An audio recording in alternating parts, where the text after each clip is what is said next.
প্রথমে আমি বলবো ইউনো মহোদয় স্যার বলেছিলেন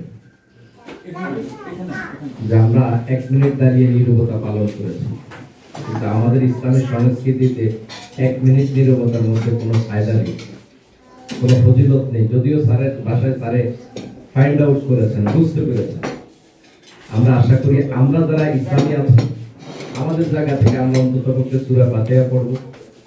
অন্য ধর্ম যারা অবলম্বনী আছেন তাদের ধর্মের মাধ্যমে ওই 1 মিনিট আমরা একটু দোয়া করব।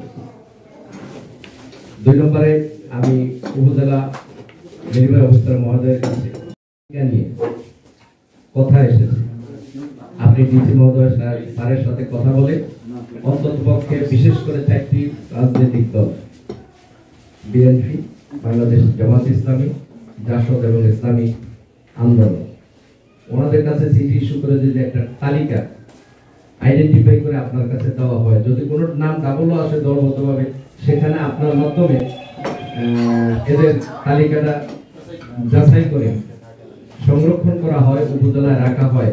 যখন যে সুযোগ একটা কাজে লাগে, হয়তো এমন একটু আপনি চলে যাবেন, কিন্তু এই তালিকা সম্মান করার জন্য ওই যে মুক্তিযুদ্ধের ক্ষেত্রে যেমন ভুয়া মুক্তিযুদ্ধ ঢুকে গেছে এখানেও ঢুকতে পারে, যেহেতু সেভাবে না ঢুকতে পারে আমরা আপনার সহযোগিতা কামনা করছি, আপনি উদ্যোগ নেবেন, আমরা আপনার কাছে প্রত্যাশা করছি।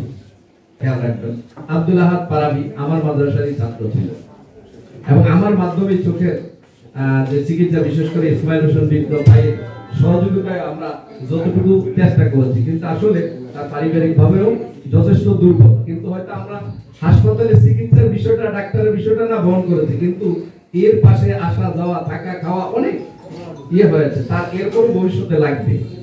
যদি অন্তত পক্ষে এই শহীদ যারা আছেন, এই যে আরেকজন রাকিব বলা হয়েছিল, এদের পাশে যদি কোনো না কোনো ভাবে স্যার একটা উদ্যোগ গ্রহণ করেন, অন্তত পক্ষে অল্প কয়েকজন এখন এর তালিকা আছে, নাইলে আরো সামান্য কিছু আসতে পারে বা যাই আসুক, অন্তত পক্ষে যাদের বেশি ইমার্জেন্সি স্যার এই পরিবারগুলোর পাশে থাকার জন্য আমি স্যারের কাছে আহ্বান জানাচ্ছি। এক্ষেত্রে কোনো দল মত নির্বিশেষে এখানে কেউই আপনার এই ব্যাপারে দ্বিমত পোষণ করবে না বলে আমি মনে করি।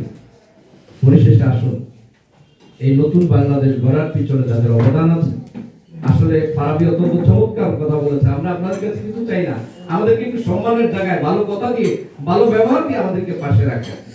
আসুন আমরা দল মত নির্বিশেষে তাদেরকে সম্মানের জায়গায় রাখি, যেমনি ভাবে আমরা সম্মানের জায়গায় রাখি 71 সালে দেশ স্বাধীনের সময় যারা অংশগ্রহণ করেছেন, যারা অবদান রেখেছেন, আমরা তাদের সাথে শ্রদ্ধা রাখি। বিশেষ করে জামাত ইসলামের আমাদের লক্ষ্মীপুর জেলার আমিও একজন ফ্রিডম ফাইটার, বীর মুক্তিযোদ্ধা, আমরা তাদের প্রতিও সম্মান শ্রদ্ধা রাখবো। কিন্তু ওনারা তো একসময় এমন তথ্য ছিলেন, আমরা জঙ্গলের মধ্যে পালাইলে কোথায় আছি আমাদেরকে সেখানে ধরার সুযোগ ছিল। কিন্তু এখন যে বাংলাদেশ নিয়ে একটা ষড়যন্ত্র চলছে, এই ষড়যন্ত্রের কাছে ওনারা ঘুমিয়ে আছেন। আমি স্যারের মাধ্যমে বিশেষ করে কমলনগর যারা আছে, যাতে একটু ঘুম থেকে জাগে, তারা তাদের দায়িত্ব পালন করে। আমরা বলবো না কোনো অন্যায় করেন, তবে যারাই ষড়যন্ত্র করে, যারাই ষড়যন্ত্র করার জন্য আগিয়ে আসে, তাদেরকে আপনারা আইডেন্টিফাই করেন, তাদের ব্যাপারে ব্যবস্থা নেন। ওসি মহোদয় আজকে যাই থাকলে আমি বলতাম, আমরা যখন যাই কই ভাই আমাদেরকে বলেন কে কে কারে কারে ধরতে হবে, কিন্তু দেখা যাচ্ছে ওনার নাকে ডগাই হাঁটে, কিন্তু আমাদেরকে বলেন ধরতে হবে, তাইলে এটা কেমন কথা হবে? আমি সেকেন্ড অফিসার এখানে আছেন, ওনার সাথে আমার প্র্যাকটিক্যাল দেখা হইছে এখন ওসি তদন্ত।